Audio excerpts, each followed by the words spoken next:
Hi Capricorn, kumusta po kayong lahat? Okay, so yan Capricorn, maraming salamat po sa walang sawang pagsubaybay sa ating pong mga reading, and kung ikaw ay bago pa lang sa ating channel, mag-subscribe na po kayo, then i-click mo na rin yung ating notification bell para lagi kang updated sa ating mga bagong upload, okay? So guys, sa mga interested naman sa ating private reading, nasa description box below lang po yung link. Message nyo lang ako guys.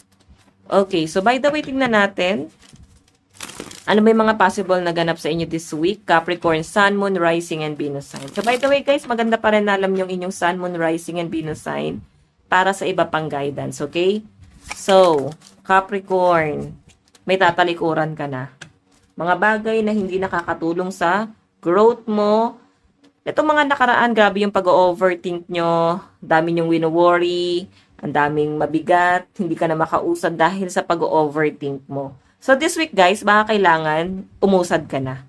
Nakikita ko naman nagkakaroon ka unti-unti ng realization dito na parang ay, biglang nauntog no, Capricorn. Bigla ka na lang mauuntog ngayong week na to na hindi na pala talaga to worth it.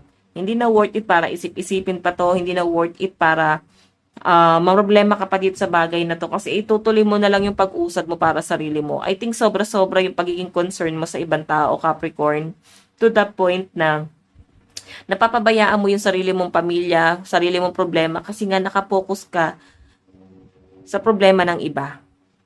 Okay? Alam nyo guys, ito yung magiging realization mo, hindi na pala siya makakabuti. Nakikita ko na yung pag-usad mo dito kasi parang, wait, ako na lang pala talaga yung nagiging concern. Parang ganun yung nakikita ko dito na pwedeng magiging realization ng mga Capricorn. Ako na lang pala yung sobrang nagiging concern. Ako na lang pala yung nagmamahal. Ako na lang pala yung parang nagiging overprotective. Pero siya guys, nawawala na dun sa kwento. Okay? Siya, nawawala na dun sa focus, no? Hindi na ikaw masyadong napagtutuunan ng pansin. And kaya yung energy mo guys is moving forward. So I think, lalaban ka dito mag-isa. Sa halip na dapat ay manghingi ka ng advice sa ibang tao, sa mas nakikita ko dito guys, hindi. Oo, parang mas pipiliin mo dito, Capricorn, na sarili ninyong problema. Siguro isa na dito dahil ayaw mong lumaki yung issue or ayaw mo na isipin ng ibang tao. Okay? Ayaw mo na isipin ng ibang tao yung pwedeng magiging papangit nun sa background ng taong iiwan mo.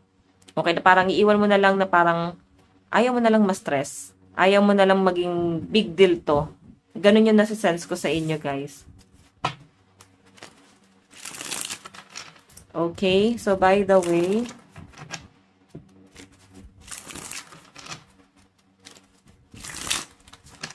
additional message.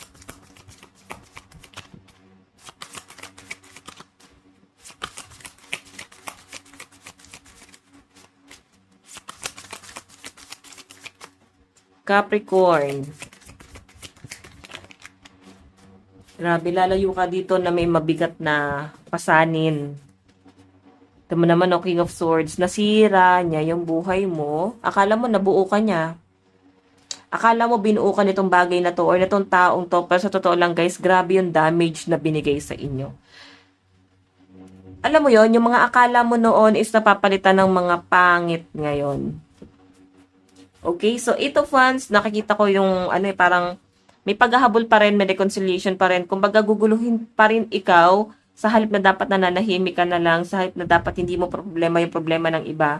Nakikita ko sa mga Capricorn na ayan may dito, reconciliation or magpaparamdam pa rin to. Kung sa love life mo to guys, magpaparamdam pa rin sa inyo tong taong to.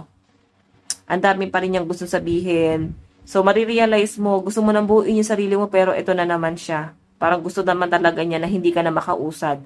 Parang marirealize mo na ginagawa niya ba to dahil para sa sarili niya, hindi para sa inyong dalawa.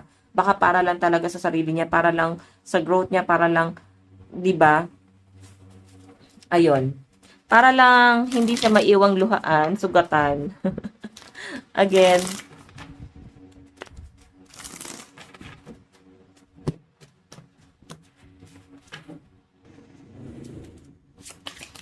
additional message.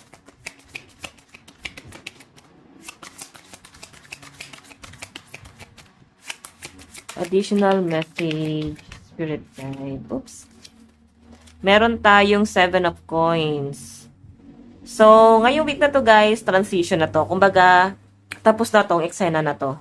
Sa ibang bagay ka na magpo-focus kundi sa inyong source of income, sa career mo, sa fruit of labor, harvesting sa inyo tong week na to. No? Kumbaga, kung hindi ka magsisikap, hindi ka lalaban, hindi mo to ma-harvest. Kailangan mo ng doble sipag, tiyaga dito sa bagay na to, kung naman tong sisimulan mo na to. Kasi, kagaya ng sabi ko guys, kung di mo to pagtsatsagaan, wala kang aanihin. So, nakasalalay to kung paano ka magiging masipag ngayong week na to. Okay, patungkol to sa career mo. Again, additional message.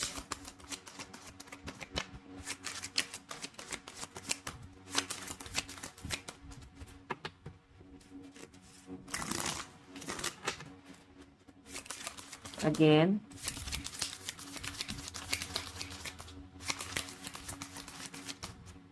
Meron tayong Two of Swords. Tignan mo naman, no. Bulag ka sa totoong gulo.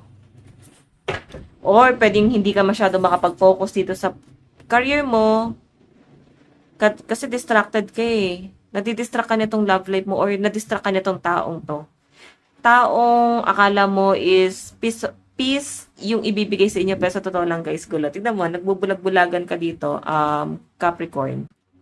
So again, Capricorn, tignan mo naman, no, nagbubulag-bulagan ka pa sa totoo lang, gulo tong pinasok mo. Okay? Nagbubulag-bulagan ka dyan. Pwedeng ramdam mo naman, pero ano, patay mali siya.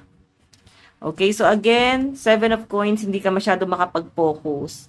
Meron ka naman peace of mind eh, pero Capricorn, siguro wag mo masyadong involve yung sarili mo sa problema ng iba. Or hanggat maaari, i-isolate mo muna yung sarili mo. Baka makagawa ka ng something impulsive na pwedeng maging gulo. Hindi ka mabibigyan ng peace of mind nito ngayong week. Again, last one. Additional message.